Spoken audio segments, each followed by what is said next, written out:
Hi guys, welcome to my channel. ముందుగా అందరికీ happy Sunday. ఈ సండే మీరు ఏం నాన్ వెజ్ తెచ్చుకున్నారో నాకైతే కామెంట్ చేయండి. మేమైతే ఈ రోజు చేపలు తెచ్చుకున్నాము. అసలు చెప్పాలంటే మేము చేపలు తినక చాలా డేస్ అవుతుందండో, దాదాపు 2-3 మంత్సే అవుతుంది. మాకు చికెన్ మటన్ కంటే చేపలు అంటే చాలా ఇష్టం. ఇష్టం కాదు, ప్రాణం అనే చెప్పుకోవాలి. ఇంతకీ మీకు నాన్ వెజ్ లో ఇష్టమైన ఫుడ్ ఏంటో నాకు కామెంట్ చేయండి. ఏమోనే కానీ ఈ 3 డేస్ నుంచి వర్షాలు ఏంటండో బాబు ఇంత దారుణంగా దంచి కొడుతున్నాయి. మా బట్టలు అయితే ఘోరంగా స్మెల్ వస్తున్నాయి. బట్టలదేముందక్క, ఈ రోజు కాకపోతే రేపెండుతాయి, కానీ ఊరే కొట్టుకుపోతుంది వానలకి అని అంటారేమో, అది కూడా వాస్తవమేనండో.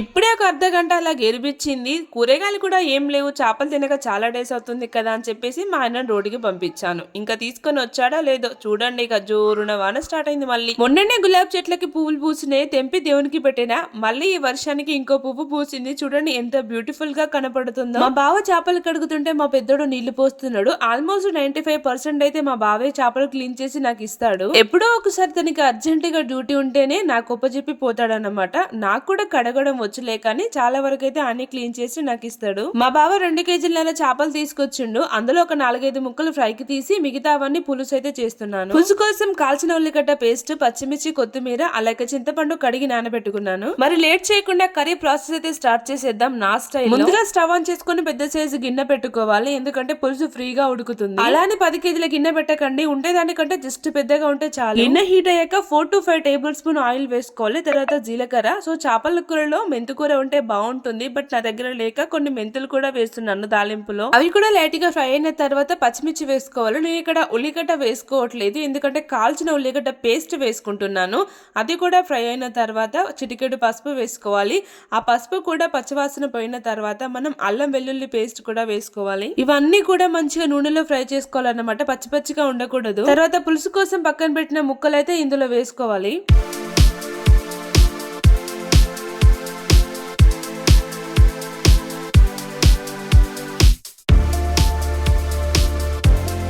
ముక్కలు వేసుకున్నాక గంటతో కలబెట్టకూడదు, ఇలా గిన్నెతో ఇలా ట్యాప్ చేయాలన్నమాట. అలా అయితే ముక్క మనకి విరగదు. నానబెట్టుకున్న చింతపండు రసం, కారం, ఉప్పు, తగినన్ని వాటర్ అన్ని కలిపెట్టుకొని ఫ్రై అయిన చేపల ముక్కలో ఈ పులుసు అయితే పోస్తున్నాను.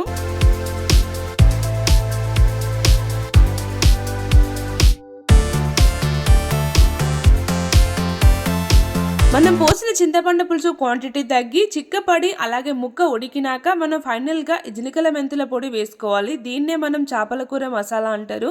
అలాగే ఫైనల్ గా కొత్తిమీర వేసుకుంటే మన వేడి వేడి చేపల పులుసు అయితే రెడీ అయిపోయినట్టే. మేము ఎప్పుడు తిన్నా కూడా ఇలా ఒకే దగ్గర కూర్చొని తింటామన్నమాట. సో ముందుగా అయితే మా ఆయనకి వేస్తున్నాను. టేస్ట్ ఏ విధంగా ఉందో చూసి చెప్పు అని చెప్పేసి అంటున్నాను.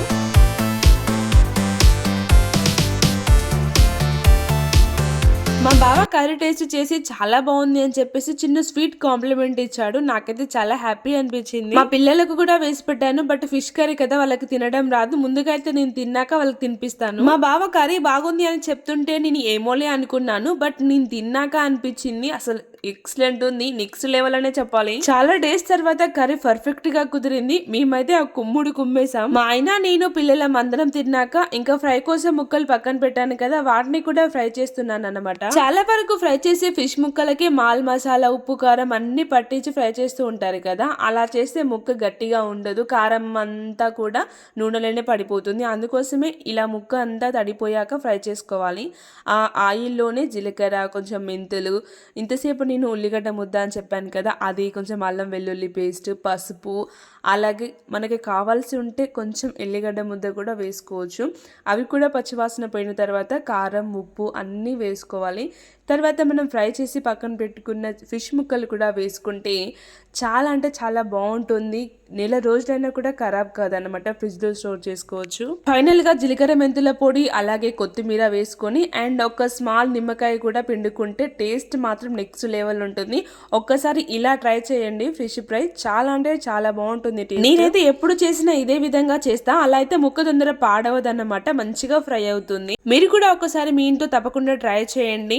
ఎలా అనిపించిందో కూడా నాతో షేర్ చేసుకోవడం అస్సలు మర్చిపోవద్దు. సరే కానీ సబ్స్క్రైబ్ చేసుకోండి అబ్బా. See in the next video. Bye guys, love you all.